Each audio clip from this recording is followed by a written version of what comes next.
What up, nation? Welcome to another edition of the WiseTake NBA Wise Stream. Part 1 of the Wise Stream game by game breakdown with myself and you. CK013 here. You can find me on Twitter at CK_013. And of course, I'm from the WiseTake Nation, which you can find on WiseTake.com. You can find on Instagram at WiseTake, Twitter at Wise_Take, Facebook at WiseTake, Twitch.tv/WiseTake, YouTube.com/WiseTake. We're everywhere. So no excuses for you to miss out. We do a plethora of free DFS content Monday through Friday, right on our social media platforms and streaming platforms. So make sure you keep up to date. I do recommend you follow us on every. If you use every platform, most people I know use multiple platforms. If you use every platform, social media, streaming, anything you do to consume content or to help you do anything, I do recommend that you follow us on all of them, because we've had instances, for instance, we were beefing with YouTube for a little bit, and that really hasn't been resolved. They've lifted the suspension, but that was a standard 1 week suspension. So we still haven't cleared up why we were suspended in the first place. Filed a bunch of appeals, but I would imagine they're pretty backed up, because if we were getting hit, I'm sure a bunch of other people were getting hit. So just in case we get anything like that, I would recommend that you do follow us on all the other platforms so you don't miss out on any of the content, because we're going to continue to do the content one way or another. It's just a matter of where. But we plan on being everywhere. Shout out to the Twitter Nation, Facebook Nation, Instagram Nation, Twitch Nation, and the YouTube Nation. With that said, as far as today's slate go, we have it's pretty good. We got a little extra time. We've got a 7:30 p.m. Eastern lock, so everybody has some extra time. You know, a lot of you have work and things like that, and you have a little extra time to set your teams today. And we have a 6-game slate? I mean, we're going to go game by game, because that's what this show is about, going game by game and looking at the projections and kind of seeing who projects to be the better plays on the slate. But I think that, really on the day, I think no matter whether you're watching this show or if you've seen other shows, I'm sure the conversations around what you're doing with James Harden, and I'm sure most people have said that you're just planning on moving on, and I'm in that camp as well. But we will go game by game. But obviously that's a big marker on the slate. We're getting value that's opening up. The mid-tier is also getting stronger at the same time, so that makes it interesting when you're considering the different builds available to you. I would assume the Stars and Scrubs build is going to be the chalky build, especially on DraftKings. On FanDuel, believe it or not, when I was looking, it was easy to play Luka and Harden together on FanDuel, and you didn't even need like McLemore. You do have to be more selective of your value plays, because a Kobo is like 30 min price on shooting guard. You've got McLemore 41 at shooting guard, and remember, if you're trying to play Harden, you can only pick 2 in each team. And then you have Kevin Huerter at 48. He's 6'1" on DraftKings, 48 on FanDuel. So it's, and again, it's not hard to reach Luka, who's only 10-something, and pair him with Harden. So some interesting things to consider just kind of heading into the slate. Shout out to y'all. Welcome back to you. What up, Diego? What up, Nicholas? Glad to be back. With that said, guys, make sure you subscribe on YouTube, follow on Twitch, whatever the platform is of your preference. Like I said, I recommend you do both. And if you guys can like the video, if you're watching on YouTube, likes really help us out. So if you could drop as many likes as possible, Nation, it allows us to continue to do the dirty with the NBA DFS content that we have. With that said, I'm going to go ahead and get things rolling with the first game. We've got the Phoenix Suns visiting the Atlanta Hawks. We have a 230 total. That's up from 225. That's 5 points. Granted, the public is heavily on the over, but still, it's five full points that the total has risen, making this the second highest total on the board, I believe. It's close. Believe it or not, the Knicks have the third highest total. Not the Knicks, the team, the game. The Suns opened up -5. They're down to -3. Ricky Rubio, we know, was doubtful today, unlikely to play, they said. And he's officially been ruled out. We'll start off with the Phoenix side. Elliot Kobo, I would imagine, is going to be pretty popular on both sides, but especially on DraftKings. On FanDuel, like I said, there's guys competing with him at that position. McLemore is only 600 more. Some people are going to prefer that. And then, of course, we got Kevin Huerter over there is 4,800. We'll talk about that the next team, actually. So a Kobo on DraftKings seems a little bit more valuable. Like I said, the money doesn't even seem as big of a deal on FanDuel, because Luka's underpriced and a lot of people are in general. You'll see that throughout the show. Mikal Bridges is another strong value option on FanDuel. I'm okay with it on DraftKings, but again, I think on DraftKings, because of the flexibility, you have better options. Like if you could play a Kobo and Macklemore and these, and Harden and all this stuff, it might change your mind on what you're doing. So it is site specific, I think, your approach to this and what you may value, I guess. With that said, something updated. We're getting some update action going on here. With that said, I think that DeAndre Ayton is kind of an interesting play, right? He came off the bench a couple times, so I think people are like unsure of his minutes. It is a phenomenal matchup against Atlanta, who's down Alex Len and only has Damian Jones and John Collins as their centers. We were a little aggressive with him, being that Rubio is out. I wanted to be more aggressive with his minute projection. As you can see, we got him projected for about 34. I know Rubio is not the same position, but I think we're going to see some time on this court where everybody gets slid up a little bit, and we know that they're not afraid to play Baines together with Ayton. So just some things to consider. Not that they need it for this matchup, but they're not afraid to do it if they feel like they can get an edge doing it. With that said, there is a body out, so I do think everybody benefits in some way. So I think Ayton's interesting. On FanDuel, I like Kelly Oubre a lot. 7,200 over there. He's going to play 38. 38 is probably a conservative minute projection, especially with Rubio out. As long as this game stays close, I would anticipate Kelly Oubre playing 38, 39, 40 minutes if need be, especially with no Rubio. He's just playing a ton of them anyway. On DraftKings, it's harder to reach him. 38 minutes is obviously an aggressive projection for anyone. We were aggressive with Booker too. We'll go over that next. But on FanDuel, I like Oubre more. On FanDuel, I like Oubre. It fits better. The minutes are there. The price is not that bad. It's a pace-up matchup against Atlanta. Really good matchup. High total. Atlanta's not good at defense. Turn the ball over a lot. It all makes sense. Devin Booker would be the next player of note, right? Like player 2 note, I guess. So on FanDuel, he kind of gets squeezed out. He's 8,700. It's still a great spot. We have him projected for 39 minutes because, again, if this game stays close, and I'm assuming it does, I think he'll play that. Something close to that at least. And not to mention, say he gets 36 with the usage increase. Say he got 37 with the usage increase. To me, the point per minute should go up also. So I'm good with Booker there. On DraftKings, I love him. 8,200 seems too cheap. You get the extra half a point for 3-pointers. If he does get a double-double because he's in a mood to get some assists, you get a bonus for that too. And he's only 8,200. You can easily play him with Harden. You do got to play a lot of the value. But if you're playing Harden, you got to play that value anyway. But that's kind of what I meant when people go through, like how many people are going to look at Rubio being out and say, okay, Okobo is here, I could play Harden. But how many of them are going to overlook the mid-tier that gets stronger with things like this? Ayton, we hasn't played a ton without Rubio, so we'll find out. But we know that with Rubio off the court, even if Booker's performances haven't necessarily been better, we know the usage was up. I think if we looked into it harder, there'd be a similar story to Oubre. I know that 24% usage rate he's averaging this year without Rubio. So I this is a team I'm gonna have a lot of interest in. Okobo for value for sure. Bridges on FanDuel, I'm interested. On DraftKings, it's not that I'm not the price isn't that much more. It's just there's other options at other positions. On FanDuel, you're limited to just those people in that position. You don't have the flexibility, and that's what makes Bridges stand out more because there's less competition in terms of the value options there for that specific position. But Booker on DraftKings, Oubre on FanDuel. I'm fine with Okobo on both, but more so on DraftKings. I think it goes a little bit further. Bridges, I'm good with as a value play on FanDuel. This is a team you're going to want to grab some of, right? Like in some ways. It should be a pretty good game. High total. It's Atlanta. It is in Atlanta, so if you're into the party narrative, we know Atlanta is considered one of the best, if not the best, party city out there. And we've seen NBA players, some of them, go there and get, show up, hang over for work the next day, and just really shit the bed. We've seen it happen countless times. I'm going to go to Atlanta. Just got to scroll down action. Oh, there we go. It should be good. All right, looking at Atlanta, I mentioned Kevin Huerter on FanDuel, 4,800.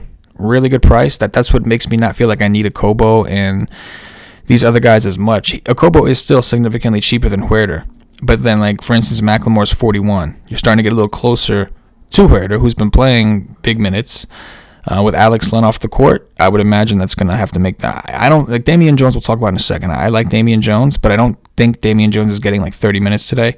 So Collins is the only other center. So when we see Collins at a center, it's going to open up 4, 3, and 2. Everybody's going to have to kind of slide down a little bit. And I think as long as the games stay close, I expect Huerta to play a lot. I think he's an interesting tournament play on DraftKings because nobody's going to play him because of his price. And I'm not going to reach him over there, really. Maybe a team or two out of the 150. But FanDuel, there's definitely some appeal, as we like to say, at 4,800. Damian Jones, I don't know if I would do it on FanDuel. I mean, I do like the idea of paying down at center today if you're not into the Capella and Ayton thing. Center's not great. You got Tristan Thompson in the mid-tier. Kevin Love's out, so the minutes are a little more solidified, but they are huge underdogs, and it is a back-to-back, and they're playing the Clippers, who are obviously very good. So if you're not going to pay up for any of those three, I kind of like the idea of paying down. Damian Jones has done well against Phoenix in the past. No surprise. Everybody does, especially centers. He's min-priced. He's the only other center on the team beside Collins. So you figure he's at least good for backup center minutes in this situation. So, again, on DraftKings, more so because of the flexibility, but I don't mind it. It's a really good spot for him. He's min-priced. Do I expect Jahlil Okafor status? No. We have Collins, who's, I think, going to play majority of the minutes. But if we see Phoenix try to force them a little bigger with Ayton and Baines together, we could see Damian Jones and Collins together. And we may see that at some points anyway. But I would imagine that his main role is going to be to back up Collins at the 5 at least. But in general, again, with no land, what's his name? Right? Bruno was the other guy. Yeah, I guess it is Bruno. They're all out. So if you look at the team in terms of size, and that's also part of the reason that Ayton looks so good on paper. And maybe we should have looked at Baines harder. It's just harder to project his minutes to get anything significant, unless he's dirt cheap. But on FanDuel, we know Trae Young's back, obviously, and he makes for an interesting tournament play as well. But I think that Jones on DraftKings is very interesting. I do like Collins on both sites. I like him quite a bit. I've got his minutes elevated. Part of that is from their lack of size, me thinking Collins is going to see a little boost in rebounds. And part of that is because without Lin, I do think he's going to have to play a little bit more. He's now going to have to play more 5, in addition to playing the 4 at times, I would think. And I think all in all, it's going to raise his minutes. And the matchup for him is phenomenal, too. We talk about bigs against Phoenix. Like, this is a matchup where centers just do dirties to each other all day. It's an exchange of dirties when Atlanta plays Phoenix, as far as bigs go. In general, DFS. But yeah, I do like Collins a lot on DraftKings. Collins, Jones are 2 of my favorites on DraftKings. Collins, Huerta are 2 of my favorites on FanDuel. I don't mind sprinkling in Trae Young. The rest of the guys outside of Hunter, Hunter's minutes, I think you could argue that even 34, I think you could argue if there was ever a time for like a 34, 35 minute projection for him, this could be one of those cases. Just because of how thin they are with bigs, I could see him having to step up and play some 4 today. So, but again, he's just not a high point per minute player. And there's guys that are cheaper that stand around and do nothing, like PJ Tucker, who we'll talk about. But yeah, those are the main things. Again, guys, if you're just joining us, welcome. Please subscribe to the channel. Follow us on Twitch, whatever platform you are using. We are right now on Periscope, Twitch, and YouTube, of course, live with it. So whatever platform you're on, give us a follow, give us a subscribe button. All the dirties. All the dirties. Let's go on to the next game. We've got, where are we at here? Utah Jazz against the Brooklyn Nets. I don't think that's as exciting for anyone. Starting off with the Brooklyn side. Oh, I'm sorry. We'll start off with the Jazz side. My bad. We flip-flop this. I like to start with the road team. Anyway, the total is 222.5, up from 218. It's also risen 4.5 points. Jazz opened up minus 2.5, up to 3.5. Brooklyn's got some injuries. We'll talk about that in a second. There's one injury I haven't accounted for yet that I will do when we're making the transition to the second half of the show when we bring Paulie on. I'll adjust it in the projections, but we're going to talk about the Utah side first anyway.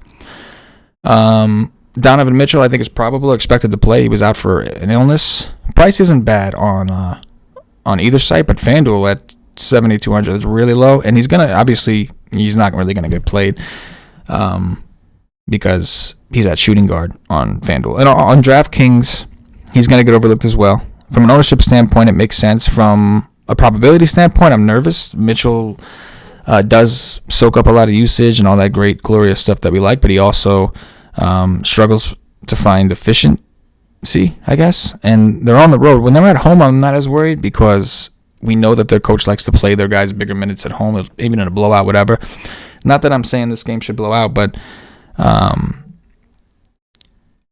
think that Mitchell is I guess a little less secure to me. Oh, we got a starting lineup for, Collins is going to start at center. So we got Young, Huerter, Reddish, Hunter, Collins as a starting lineup for Atlanta. For anyone interested. So Mitchell I'm okay with. Nothing more than a tournament play. He's not optimal. Even with Conley, he hasn't been super impressive over the long haul. Clarkson on DraftKings, his price is kind of elevated. On FanDuel, he's still okay, but again, he's going to get buried. Like, he's right next to Kevin Huerter and some of these other guys. He's going to get buried in terms of ownership. I mean, I just don't see a ton of Utah guys really making a lot of noise. At least from a projection standpoint, you can see nobody really projecting that well outside of Donovan Mitchell, and more so on FanDuel. Gobert is $9K on both sites, $9.2 on DraftKings, is very expensive. It's a smash spot, centers against Brooklyn. But the price is definitely caught up. And this is part of the reason that I feel like I'd rather, if I'm not playing Capella or Aiden in a team, then I'd rather kind of punt it. Or even Joval for that matter, but I'd rather kind of punt it, I think. This is why you got Gobert. He's just overpriced. But going to be low owned. I don't want to spend too much time on them. Going to the Brooklyn side, there's not too much more I'm interested in even here. Jared Allen, the projection's not bad. Assuming he gets to 28 minutes, we're projecting him for. Decent projection. I'm sure he'll end up with some on DraftKings. And on FanDuel, 5'5" power forward eligible is pretty clutch. There are a couple of power forwards, including John Collins, though, who I am a lot higher on. I don't love the matchup, particularly for Allen. Kyrie Irving on DraftKings, I don't know if I reach him. We've got him projected for 30 minutes, which may be aggressive, but I don't know. I think he was. I don't think he was meant to play that little of minutes. Obviously, that game was a massive blowout, and I think, say 28 to 30 is what I really expect from Kyrie today. So on FanDuel, I think 8K, he's kind of in reach, especially when you consider the pricing of the other guys at the position. On DraftKings, it's a stretch. Like, I'm tempted. I think that mostly people, unless you project him for 33 minutes or whatever, it's going to be tough. You could see like 2 or 3 minutes away, and Kyrie would not look. I mean, Kyrie's projection on DraftKings, that 5.2 would look a lot nicer. 5.3, 5.4, something like that. And you end up getting some. But it comes down to the minutes. He is an interesting lower owned option. It's just in terms of probability, it's hard to take a stance on him when you're not actually sure. And it's not like the matchup isn't terrible, but it's not phenomenal either.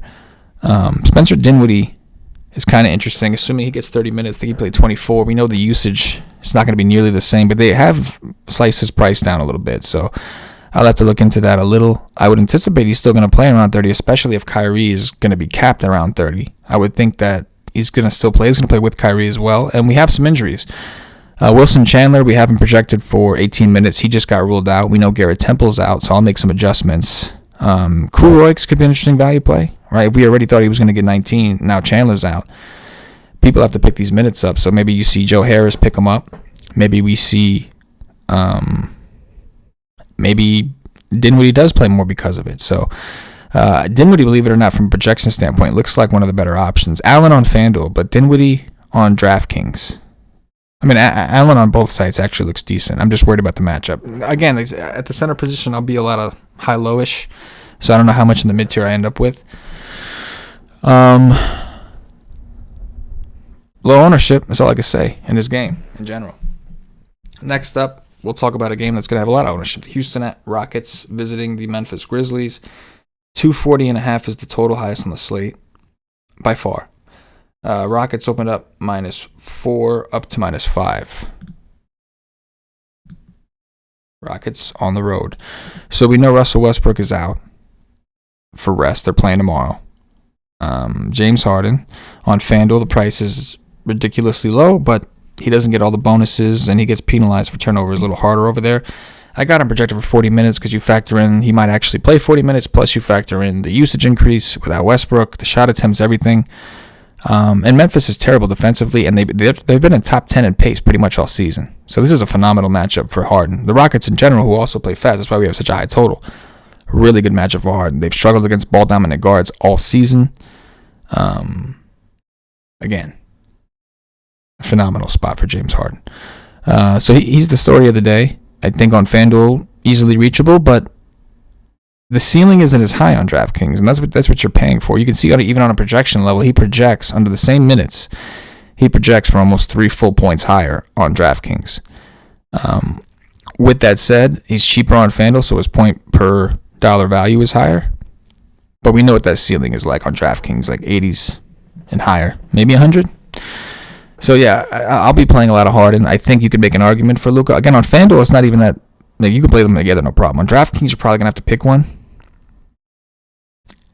And while I will have some Luka for the ownership, Harden is the one I'm gonna have more of. He's the optimal one.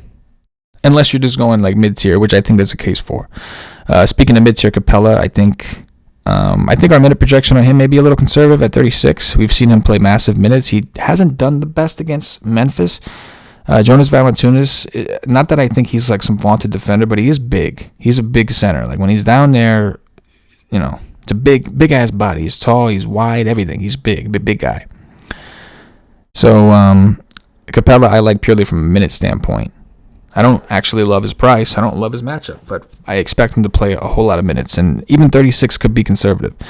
Danuel House is one of those pivot value plays. I think most people are going to go to McLemore and PJ Tucker. As you can see, PJ Tucker's at the top here on both sites, highest projected point per value player.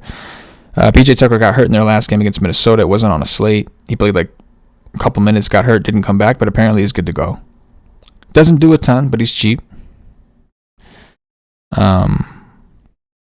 He's going to be popular because people are going to use him and McLemore and some of these guys to fit Harden in. Now, what's interesting is Eric Gordon, who is 4,100 on FanDuel, by the way. I like Eric Gordon a lot more on FanDuel at 4,100. If you didn't want to play Bridges, you could certainly take a shot with Gordon. We've got him projected for 32, and his projection still isn't looking great. I think had he not gotten hurt, we would have expected him to play even more. So maybe this is a conservative minute projection, but since coming back from injury, he hasn't played more than 30 minutes, and we know McLemore's been playing well. House has been doing all right, so I would think that they're going to try to get all those guys sometime. Austin Rivers. So kind of a guy, like, again, normally when guys were out, we would flock to play Eric Gordon, and he's burned us several times, including this year. At the beginning of the season, there were several times he did that to us. But yeah, I think some decisions to make. You could rotate some of this value, but people are going to use this value in order to get Harden. That's what they're going to do. So you need to decide, do you want Harden? And like, don't get me wrong, you can grab value pieces from here and try to just go in a different direction, play Luka and these other guys. But the matchup is really good for Harden, and you should know that. On the Memphis side, there's not as much to like. Jonas Valanciunas is certainly interesting, especially on FanDuel at 6'7". He's a center I don't mind. I don't think center is that strong today. You got Capella, Ayton, and Joe Val as your main, like, expensive-ish guys. It's not like we have a lot of guys to pay up for. Gobert, in my opinion, is priced out.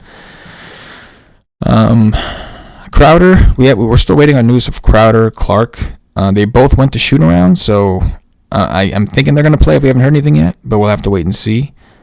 Not as much to like, in my opinion, from this side. I'm okay with some Crowder, 4,800 on FanDuel. Clark is always an interesting tournament play because he's a high point per minute player. It's just the minutes are going to be capped. John Moran hasn't been as consistent lately, but he could be an interesting tournament option. I just feel like it's kind of an overpay on this slate when we have like the value so low and studs so high, and we even got some things in between that we haven't reached yet. So it's weird. Like, I want to like more from Memphis outside of Joe Val, but I'm having a hard time actually liking him. Jaren Jackson Jr., I don't mind, but again, his price is also elevated, and I would assume he's going to see a lot of PJ Tucker, who's known for his defense over anything else. So it's weird. As much as I like Harden and some of his value pieces, I don't really love the Memphis side, and that, I don't know. You take that for whatever you want. Next game, we've got the New York Knicks visiting the Milwaukee Bucks. We've got a 229.5 total, up 2.5 points from 227. The Bucks opened up minus 17.5 at home. 17.5. They're down to minus 17. So maybe somebody's back in the Knicks. The Knicks continue to be without Marcus Morris. So this is an interesting one. These games are, in my opinion, always a little tougher to project because how much do you incorporate the blowout? I don't like to incorporate the blowout much all the time. To me, it depends on the situation. We have a scheduled notes article that Jay Irv writes. If you have access to WiseTake.com, you should be looking at that every day just to get an idea of where teams are, who's playing tomorrow, who's coming off of what, who's played when, all those kind of things. And the reason that's important to me is because the Cavs, I don't necessarily have all the Cavs players projected. You'll see that later, where I think in a close anticipated game they would be like Thompson. You'll see maybe in a close game I'd have him at 35, 36, but today it's more like 33, 34. We'll see. But they're on a back-to-back. So it's not just the mismatch. They're also on the road across the country in a back-to-back. So like that, something like that, I guess at times I'll let that affect. But aside from those situations, I try my best not to, so I can just see things for what they are. See prices for what they are. And of course, we're going to incorporate what we know about the teams if necessary. Starting with the Knicks, for example, we know Frank Nitti is doubtful. We know Dennis Smith Jr. is out. Marcus Morris is out. Julius Randle is in. Randle is good for Elf, at least in my opinion, because he helps give Elf a target to get some assists through, etc. Looking here, I think Elfrid Payton has a really good price tag on both sides, especially FanDuel. He was in the FanDuel core article I wrote. Just a really good price. And Milwaukee's been getting like low-key beat up by point guards. Do I anticipate Elf? If I thought this game was going to be really close, maybe I'd probably have Elf rated even higher. But 31 minutes I think is fair. Even in a blowout, he should reach that with no backup reel. No real backup. No backup reel. But yeah, I like him on both sides. He makes sense in that mid-tier build on DraftKings, and I think you can consider him a value play on FanDuel. Mitchell Robinson's kind of interesting. He's not trending great. Maybe this injury, he's got a toe injury. He's been questionable every day. He's expected to play, but maybe it's bothering him. That could be the reason. I want to make excuses for the dude, but this is a matchup that he could take advantage of. You figure he's coming off the bench. It's against Milwaukee, so yeah, you got Giannis at times. Is going to make things difficult, but you're also going to see a lot of Brolo, so I know it doesn't match up well for him defensively. He's not a guy that wants to be around the perimeter, but offensively, I mean, Brolo's not stopping him if it gets to that point. Reggie Bullock, not really interested on DraftKings. On FanDuel, he's cheap, but he's at a tough position.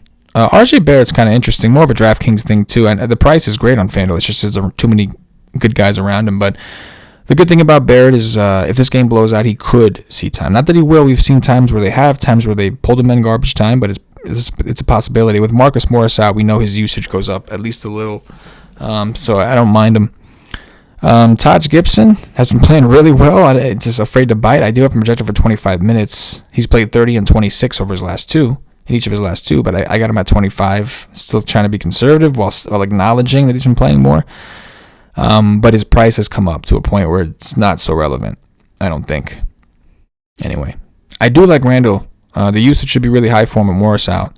The price is high for him, but it's kind of that way with everyone.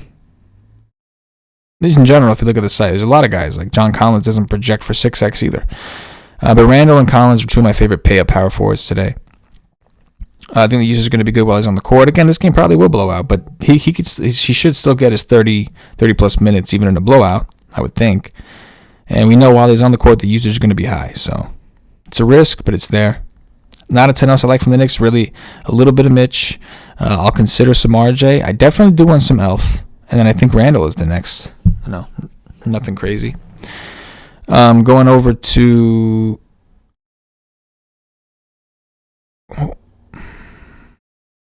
Going over to the Milwaukee side of the ball.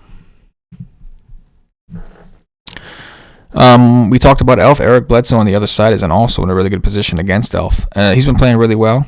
His minutes are back up to around 30 or so. So the problem with Milwaukee is they're always on a limited minutes limit. We know that's the problem with Giannis today. Giannis projects well most days, and I know today there's probably, if this game was competitive, there'd be room in his price. Imagine projecting Giannis for like 35, 36 minutes like you do for Harden and sometimes Luka and some of these other guys. Like, it'd be crazy. Ownership's going to go low. And for good reason. You're paying prices. You're coming really close to Luka. at this point, and you got Harden, what, $800 more on DraftKings? Like, where is it worth it to come down to Giannis? The ownership is going to be low. You have that going for you, but of course, the probability of him seeing enough minutes to do what he's got to do is low. I will say that in terms of matchup, the probability of him doing it is a little higher, if you want to give points for that, because it is the Knicks, who have no way to stop him. The issue, of course, is number one, if they don't need him, they're not going to use him. They showed us that several times. They don't need him, they're not going to use him as much. We've seen Giannis recently play 28 minutes a game over his last 3. But if ownership's your deal, if you'd rather just, take the shot, then Giannis would, he's going to be the stud that's the lowest owned, I would imagine. Not a ton else that I love from this team. Like we talked about Bledsoe, he's my favorite play from the team. Burlow's price is tempting on both sites, but it's tough. Oh, we did just get news that Elie Okobo will start in place of Rubio. So they're going to start Okobo. I'd mentioned that I know they don't love when Booker's the point guard. They like him better off the ball. So definitely a big plus for Okobo. Going to have his hands full with Trae Young, no doubt. But good news for Okobo if you plan on playing him. He will be popular, keep that in mind. But sometimes you got to eat the chalk.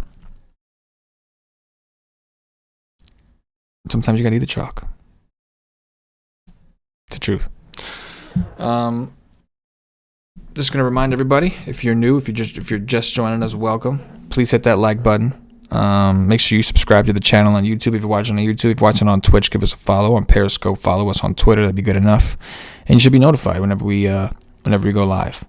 You may have to turn notifications on, whatever you got to do. Also, wanted to remind you guys, if you wanted access to these projections, this sheet is a sheet I made with the sole intention of doing these shows with you guys, but you can get access to the actual projections, download them, and upload them into the optimizer of your choice with a WiseTake membership at wisetake.com. Day passes will get you access to them for the day if you just want to try them out. But these are the projections that I use. I personally use Fantasy Cruncher as our optimizer. We don't have any deals with them or anything like that currently, but that's the one I use, and you can use them really with any optimizer that you'd want to use. So, it's all you. Go check it out at wisetake.com. But make sure, regardless, you follow us on all the platforms because you don't want to miss none. We do a lot of free content, and we enjoy it, and you don't want to miss it. Look it up. Smash the likes. Goes a long way, helps us out. And we are on to the next game, which is Dallas and Golden State. We've got a 223 total. It's actually down half a point from 223.5. We are waiting on Kristaps Porzingis news. We don't know what his status is. I think. Let me just double check and see if that's come in. Game time decision. I mean, I don't think he's going to play. I haven't heard a lot of... They said they're going to take their time. I haven't heard a lot of talk about it. But he is a game time decision, so we'll see. Let's go to Dallas. Dallas is on the road. So Dallas is favored by 8. Again, we don't know the status on Porzingis. So Luka, I got for 36, which is aggressive. I wanted to make sure that I had him high enough to where I'd get some because I had Harden projected so high. I don't want it to just give me Harden. I want it to also give me Luka. So I do have the minutes. I wish I could say that this is an expectation, but we don't know it, Luka. Now, here's the thing about Luka. He played Golden State twice this year already. Went for over 70 DraftKings points in both. Played 30 minutes in one and 26 or 28 in the other.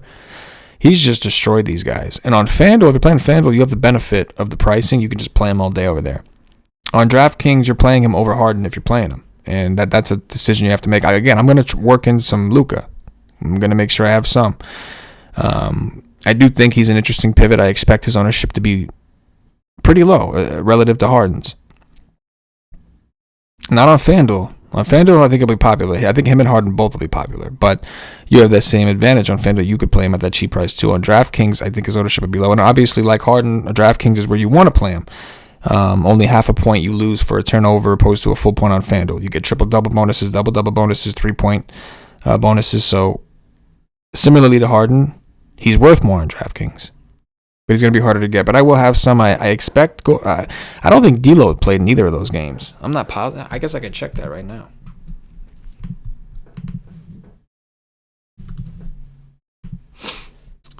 D'Lo's been red hot. We'll talk about him. Okay, he did play in one of them. On 12:28, he played 30 minutes and went for 52. So he did play in one. D'Angelo Russell. But either way, I think that number one, especially if Porzingis is out, number one, this game could end up being a little closer than people expect.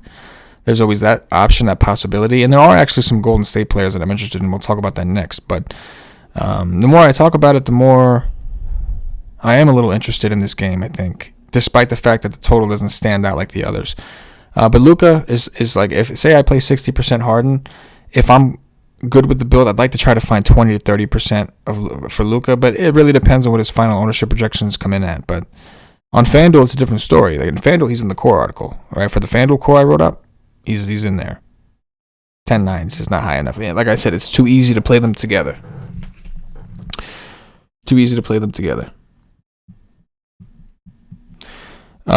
With that said, we'll go over to the Porzingis news is pretty important, I think. If Porzingis is back, I think that's a little bit of a hit to him. Also, depending on if there's a minute restriction on Porzingis, we may have to look at him as a potential power forward option. He's 7,500. It's a decent price for what the upside is. The floor is low, but the upside.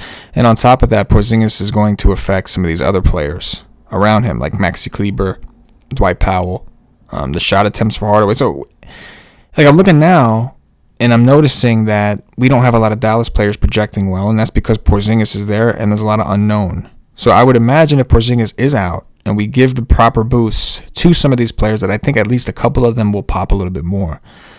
So I'll have to wait and see on that one. Let's go over to Golden State.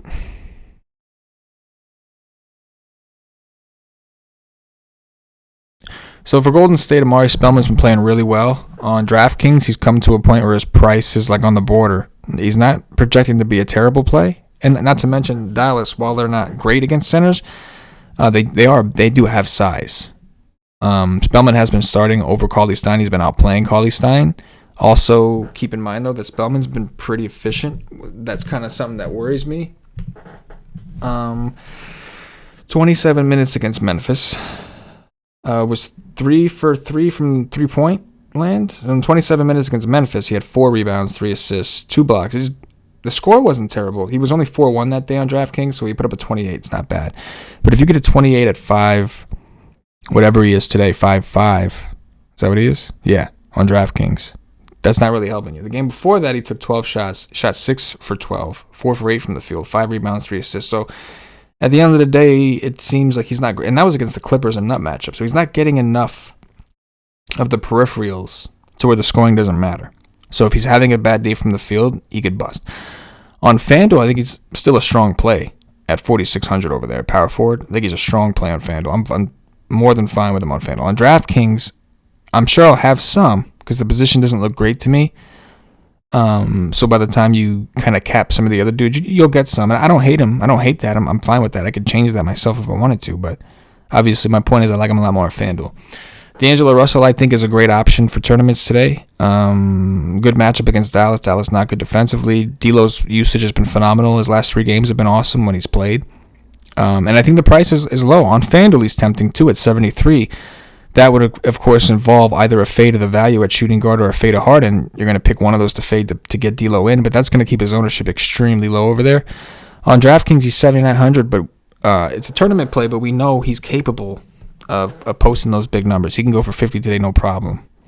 I do like Alec Burks on both sites as well. We know with Damian Lee not available, he's like his contract issue, that Burks has started.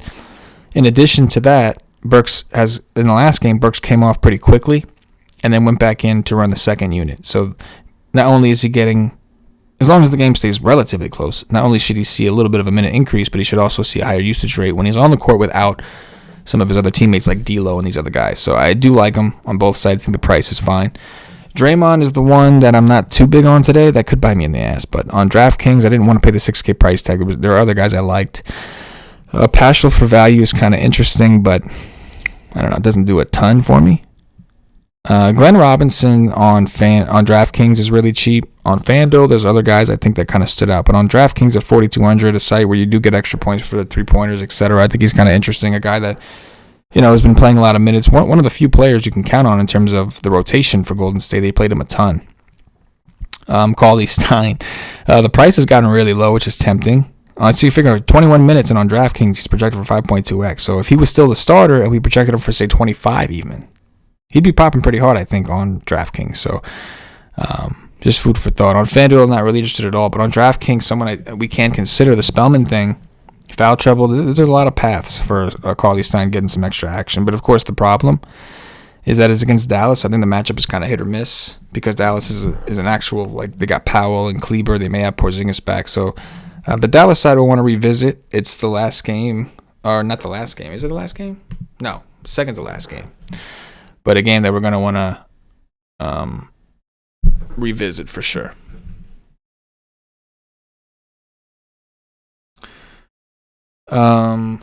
Let's go over to, what do we got here? Last game, we got the Cavs and the Clippers. We will go over to Cleveland. This should be fun. We've got a 224 total. It's the last game of the night. Last game of the night. We have a 224 total.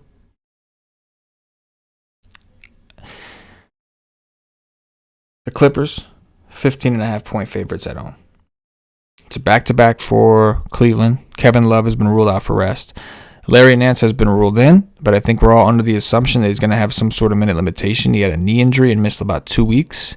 He is super cheap on both sites. If he would be the clear-cut chalk had there not been an expected restriction. I haven't seen anything personally on the restriction itself. We'll see if Paulie has found anything, but everybody's on the assumption he's going to be restricted. It's a knee injury. It makes sense, but this team is really thin.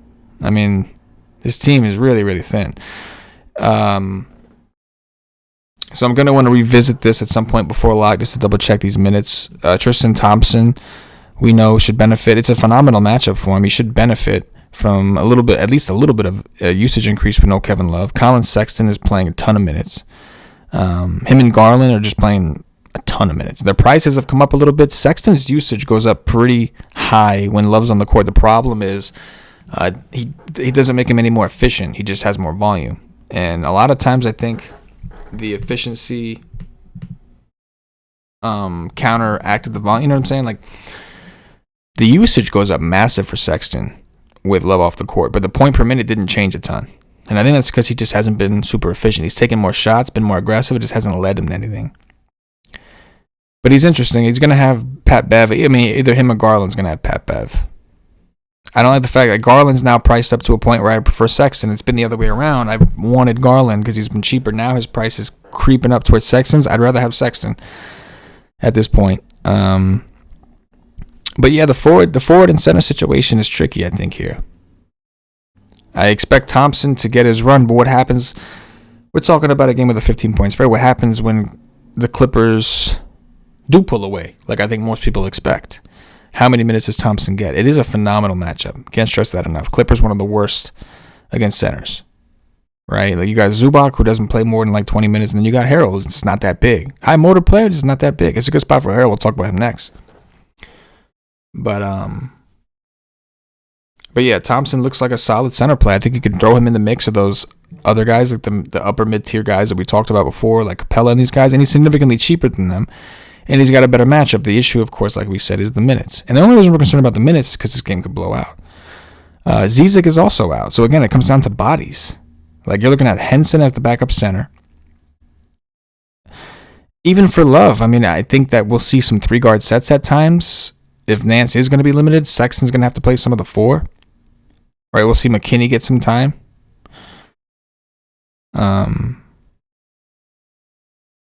So it's an interesting situation. Even with how thin they are, they're not projecting as well. And I think 34 is somewhat of an aggressive. I don't think Thompson's the kind of player that's going to play like 36, 37 minutes. Just because Love's not there on a back-to-back.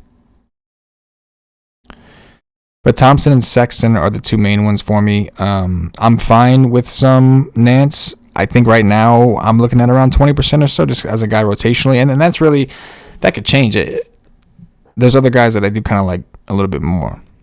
Like comparing him to Damian Jones, right? If they're going to see similar minutes, I'm not quite sure. If Nance was going to get 25 or more, it wouldn't be a question to be Nance. But not knowing makes you hesitant. But the price, $3,300 on DraftKings, is just crazy cheap. I'm going to have Nance. We're going to have, it's just a matter of how much. I would say somewhere between anywhere, it's going to be kind of a broad range, anywhere from 15 to 25, 15 to 30, I would say, depending on how much you like him. If you don't like him that much, 15. You like him a lot, maybe 30. I mean, if you love him, you can do what you want, but I can't like core him up or anything like that, not knowing things when we have other value. That's it for them. Let's go down to the Clippers side. And we've got Zubac. I think it's an interesting value play. This is a really good spot for Zubac, actually. I do like Zubac.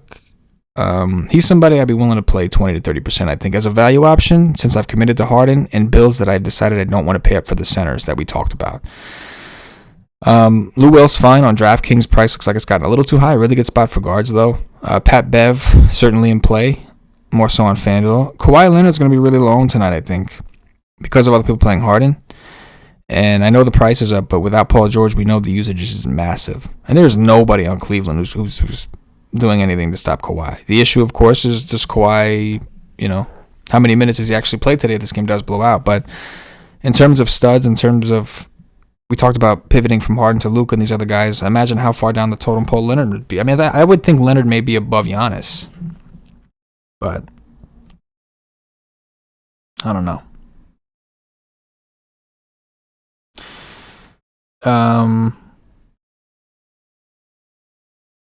Jay Crowder just got ruled out, so maybe there will be a little bit more to like. Brandon Clark available to play. We are getting some news. Kyle Anderson will start. Well, that's kind of interesting. Where the hell has he been?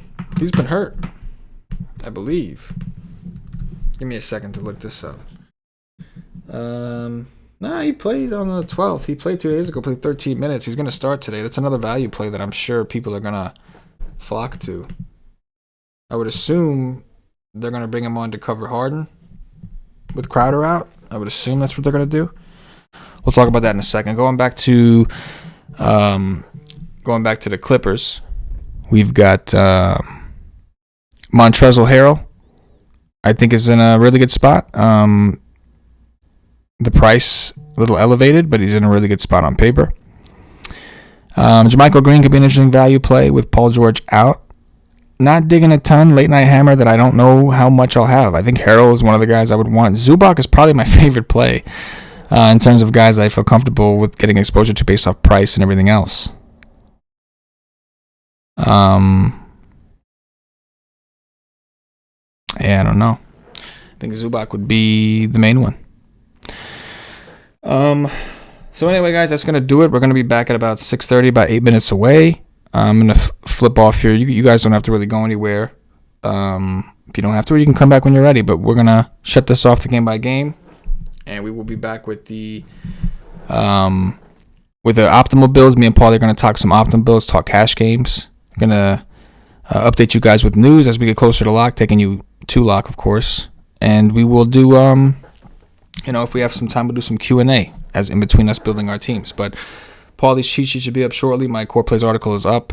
I'm going to take a second to review anything, make some changes to some of these projections that we have to make, and I'll continue to do that throughout the show. Again, these projections are available. They don't look like this on the site, to be clear. This is a sheet that I made so I can sort through and show you guys team by team. Obviously, they look like regular projections, but you download them, upload the optimizer of your choice. Available with a day pass. Go check it out. For the time being, again, we're going to step away. Please like the video. We're not making a new video. What about Henson? That's a good question. Yeah, I mean, Henson's the only other big there. And blowout run, you can get it. Maybe they do play him alongside Tom. I doubt it. I think they're going to use him strictly to back up Thompson. But yeah, this could be an interesting Henson spot. It's a really good spot for centers in general. So it's Wags on Twitch. Saw your question. There's a lot of these guys, man. A lot of these guys you could rotate in and out. But I'm going to bounce out of here. We'll be back with Paulie D in just a little bit. So stay tuned. Don't go nowhere. I'm just going to flip the channel over to a still image.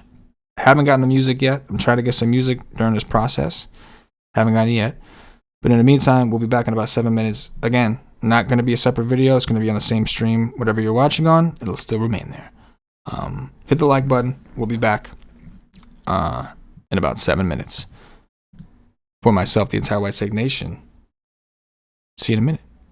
Yeah.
And we're back.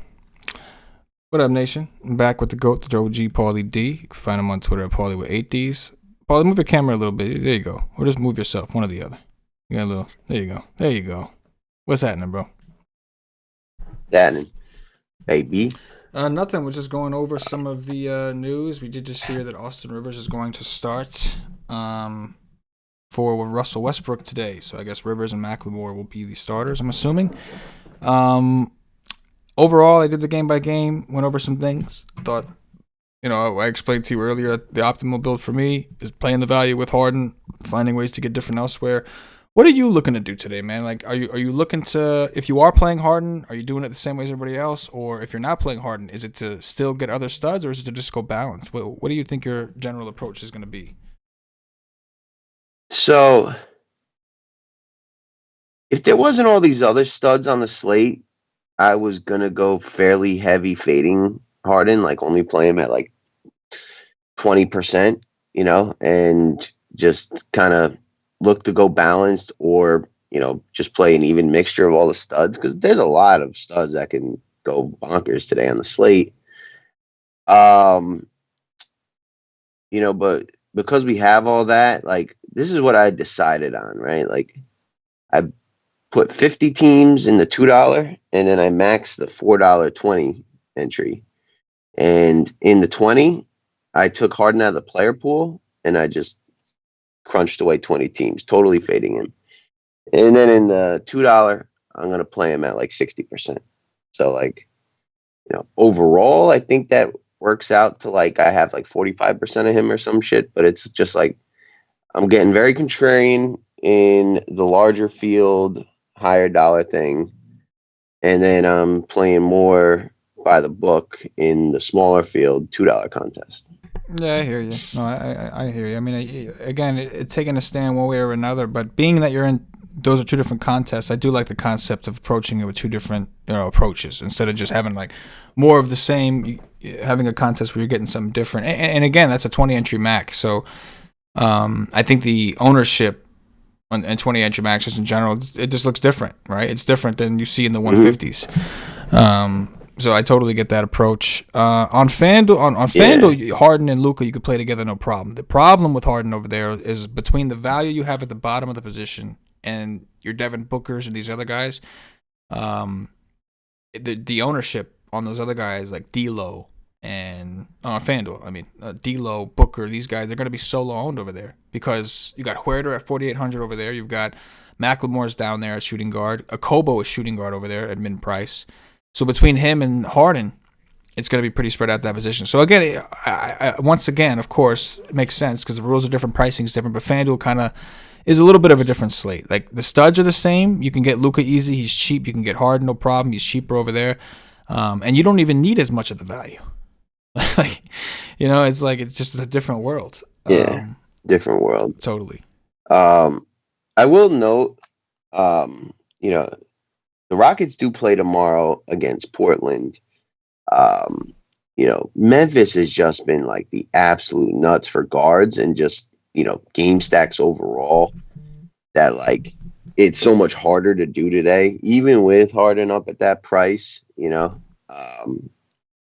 if the field was scared to play him up that price, I'd be more into him, but it's just like he's going to be so popular. And there legitimately are like 5 guys above 8K that,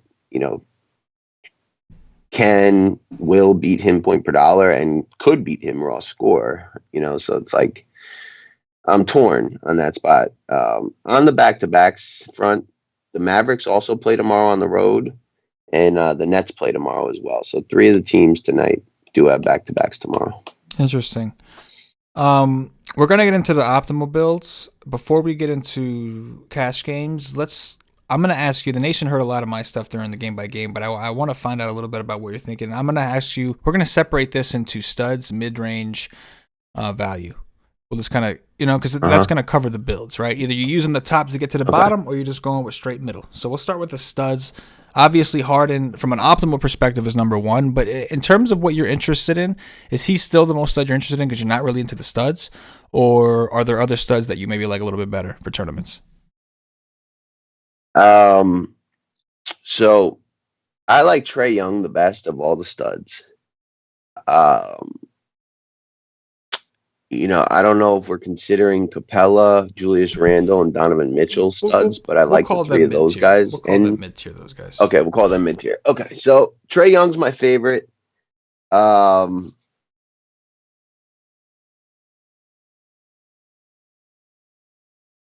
what are we calling Devin Booker? Oof. I guess we can call him lower end mid tier, right? Because like when you think about the Mid studs, tier. we're Okay. talking about guys that are really up there. Like I think Gobert is like the cutoff at 9.2, right? Because like Okay. this is a All right. big Perfect. separation. We'll Perfect. use him as All the right. cutoff.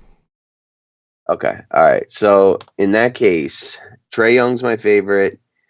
Um,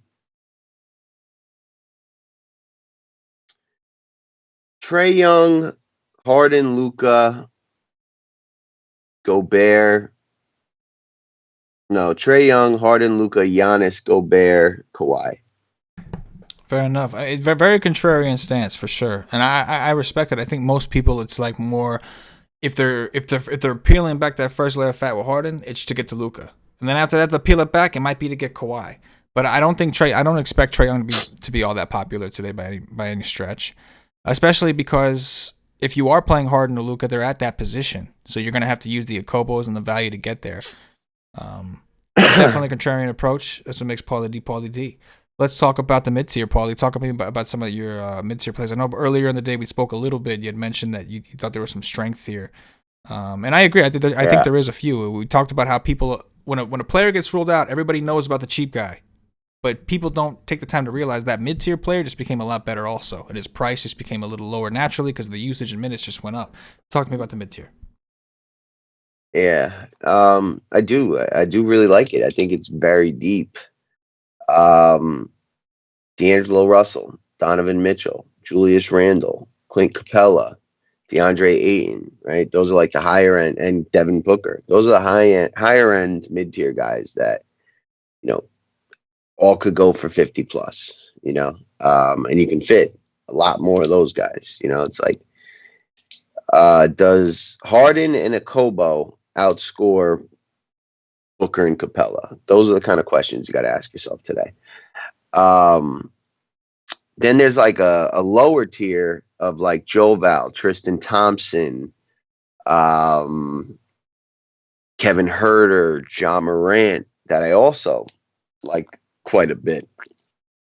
They just dropped the Jay Crowder ain't gonna play, so I think that makes Dylan Brooks and Jaren Jackson also very nice mid tier plays. So I think that's a solid tier. I don't think there's a ton of options, but I do think there's like you know 15 guys in the mid tier that I'm going to get healthy exposure to in different combinations, or a bunch of them with one stud. And like Trey Young is my favorite because I can play him with these guys in one value play like a Kobo or Zubac or Hartenstein, and um, not have to have like everyone else at 3.5K as well. Like I could still get a really nice mid tier lineup. So that's part of the reason why I like Trey Young, as well as like, he goes for 60 plus as often as, Luca and Harden, and he's 3K cheaper than them, or 2,500. So, but that does it for the mid tizzle. I do agree. I do think there's some strength in the mid tier.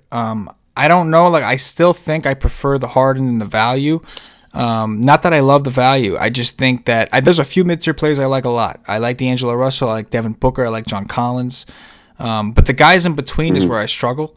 And the question I think comes down to like what you were saying: is the 3K value stronger or weaker than like the 4K value? Right, the guys that are 48, 44, because there are a lot of guys there too we can consider. It's just which one you think is weaker or stronger. With that said, talk to me about the value plays you're into today, Paulie, because that's really going to determine how high you go in this with the studs. Yeah, and that's my biggest problem is I don't like any of these value plays. Like there's some I was like, all right, but this is not good value in my opinion. Elliot Kobo's fine, very cheap, gonna get good minutes, but he's had a lot of starts this year and has very rarely balled out. He kind of just becomes like Mikal Bridges and stands on the side, and Devin Booker and Oubre and Ayton do their thing, and I do think Mikal Bridges is probably a higher ceiling value play, but lower floor. So those two. You got Ben McLemore, right? Just got bumped in the starting lineup. He has a range of outcomes of like a 5 to like a 35 in these kind of situations. What I don't understand is why Eric Gordon's getting ignored, and McLemore and PJ Tucker are getting all the fucking exposure, unless I'm wrong on that. It's pricing, that's why. They're significantly cheaper than Gordon. Okay. And now Gordon's not even starting. I thought Gordon was going to start. Apparently Austin Rivers is going to get the start over him. Yeah, well, I mean, I figured I honestly I didn't think of Austin Rivers, but I didn't think Gordon was going to start after they announced McLemore as the starter going forward. But I also think Hartenstein, who played like 26 minutes in their last game, is just kind of like commanded playing time, and they're down a body in their like 7-man sorry to keep rotation. interrupting you, but also keep in mind PJ Tucker got hurt in that last game. He played like 2 minutes left, didn't come back. So there were a lot of open minutes there to shuffle around with these other bodies. Right, but Russ was there too. Yeah, so but we're talking about bigs. We're talking about a guy that plays the 4 and the 5, and why Hartenstein ended up. And not to mention the game was like a 40-point blowout also against Minnesota. True that. But he came in early. He came in like 6 minutes in the first, I believe. Yeah, because Tucker got but hurt. Maybe that was because of Tucker. Yeah. That's because of Tucker. But still, this game could blow out. He's cheap. I like him, House, Eric Gordon, all of them. None of them really stand out more than the other to me. They're all just all right. Brandon Clark, I do like quite a bit for value. I think he's one of the stronger. Him and Zubac are probably two of the stronger value plays. Now that Jay Crowder got ruled out. And then, Seti Osman, Glenn Robinson from Golden State. Damian Jones from Atlanta should get 20 minutes. DeAndre Jordan's pretty cheap for Brooklyn. They are playing Utah, and Gobert, who maybe gets Jared Allen into some trouble. Kyle Anderson now enters the picture, starting for Memphis. None of it gets me that excited, though. Brandon Clark, Zubac, Okobo, and Mikal Bridges, and I guess McLemore, and a little bit of Larry Nance, although, he's boom bust when he's fully healthy. Now they seem to be rushing him back. I don't know how many minutes he'll play. I'm seeing let me refresh these. What would you project him for minute wise? Not like 20, 21. What do you think he'll play? 20 to 21. What's like? Just assuming like everybody's under the assumption he's on a limit, it makes sense. He had a knee injury. I don't see why they would come back and just play him 30 minutes. So like, what limitation is there other than like half his normal expectation, which I would think is around 20? That's not literally half. You get what I'm saying. Like I think 20 is realistic because they have no choice. Like you said, they're rushing him back because they're missing bodies. And so I don't know. I'm with you on that. I'm gonna have some, but I'm very, very skeptical to go heavy on a guy when I have no idea how many minutes he's gonna play. But I would think it's somewhere around 20 just because of how thin they are. That's what I would think. Do we know if he's starting? That they haven't announced yet, I don't believe. Okay. So when he started this year, and it's not many, these are his minutes: 35, 32, 33, 41, and 31. Right? So every time he started, he's played more than 30. None of those times was he first game back from injury. They're on a back-to-back. They, should get blown the fuck out. It's really rough. I mean, even if he plays like 15 minutes at 33, he probably doesn't kill you. So I think he's probably worth getting decent exposure to because, if he does play 30 minutes at 33 against a team that struggles versus bigs, like he could absolutely smash, like Jahlil Okafor yesterday. So he's probably although I don't like him, he could really burn you if you don't have him, and he does do well. And I don't think he's going to hurt you, even if he only plays like 15 minutes. He'll probably still get you around an 18 at 5.5x or so. So he does, make sense to get some exposure to. Yeah, I agree. Especially if you're playing Harden at a really high exposure. I think that's like Harden's the guy you made up your mind on. It's the value pieces I think you could rotate in and out.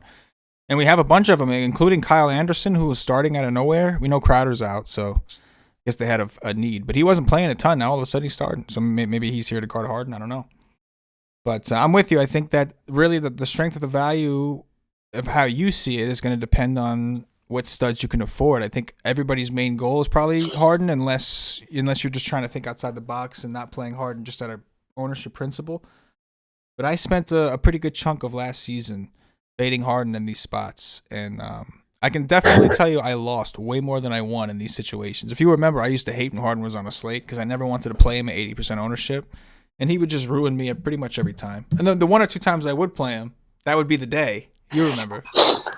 But yeah, in all seriousness, if Paulie doesn't like the 3K value, but he likes the 4K value, then he's not going to afford James Harden. But he will be able to afford maybe an extra Trae Young, an extra John Collins, an extra D'Angelo Russell. So it really depends on, at the end of the day, a mixture of the raw points, again, with the point per dollar. What's it worth? Yesterday, you didn't really – if Okafor went for 30, you didn't need Okafor yesterday because you didn't need anybody that cheap. Yeah. There was so many good mid-tier plays that did well.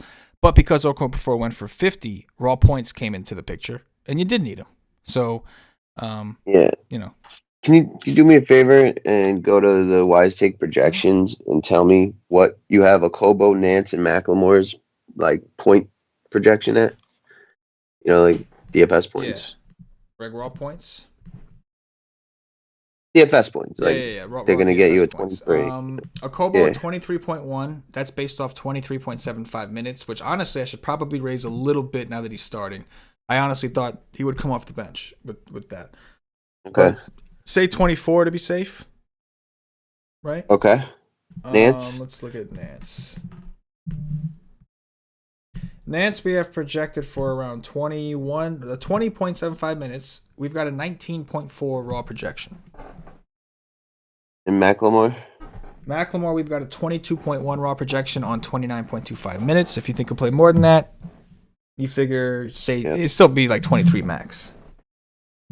All right, what do you got Harden projected for? Harden, we have 69.8. 69.8. All right, so he's 13K. Okobo, the highest, is the 3.3, so that's 16.3. Give me what you have for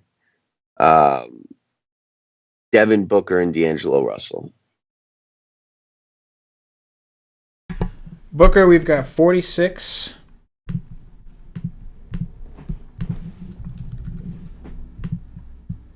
$43.2 for D'Lo. 43.2. All right, so according to this, you'd prefer the Harden value play combo because they're projecting for 93. Harden Okobo, and Booker Russell's 89. It's close, but they're projecting better. So that's probably the optimal. The balance build is probably more of like the play. Contrarian. Yeah. I do agree with that.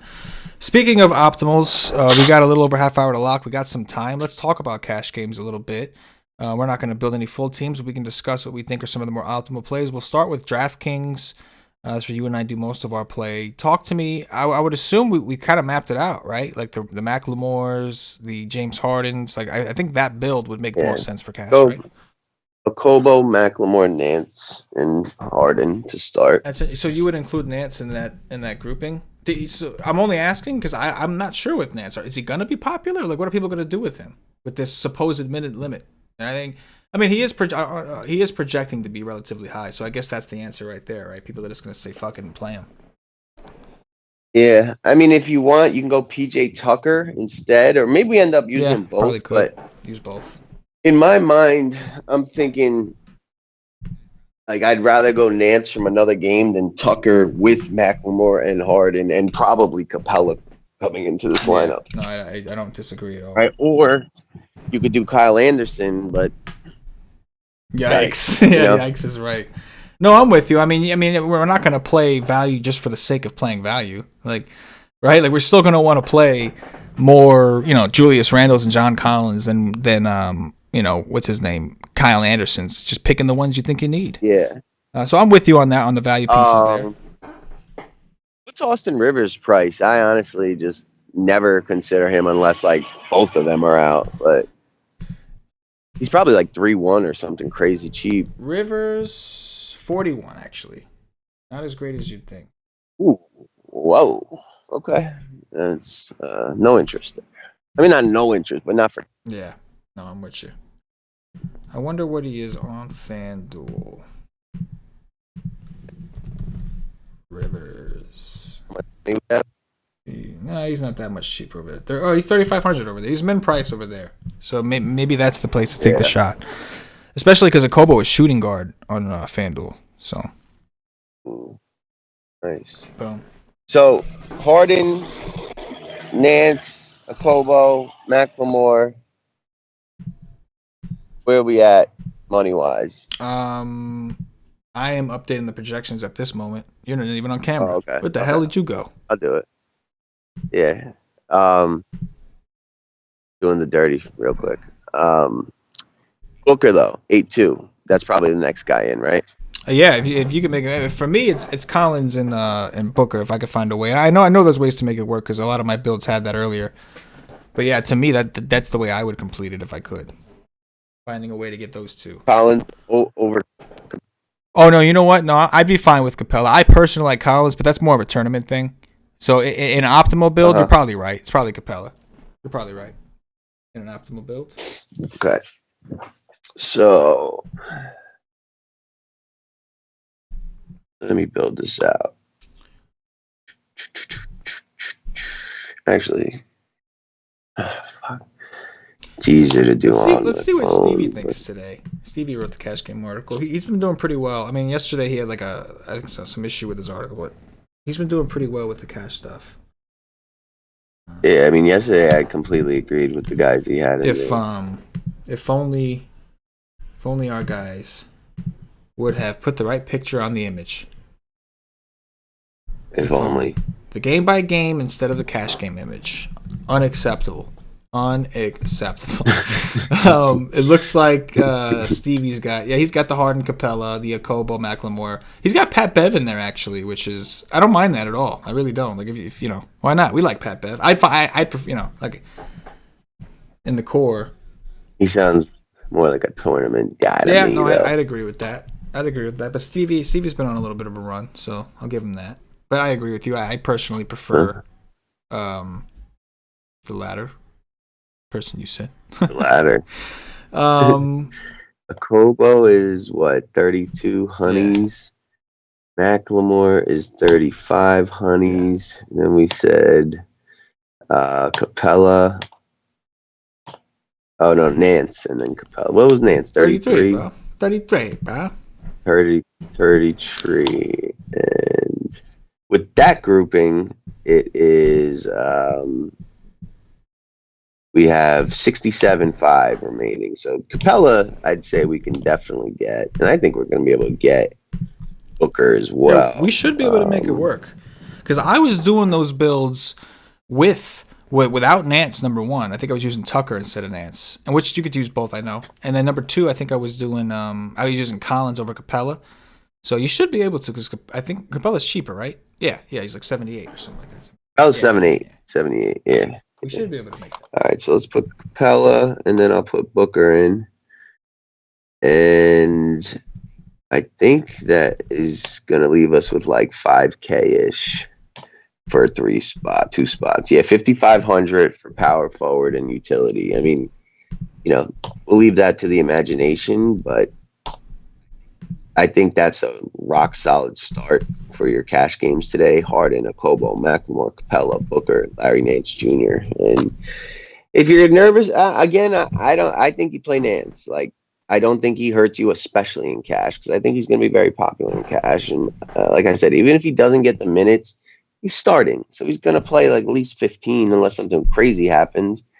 And I think he gets at least 18 points, and that's 5.6x. I'd play him.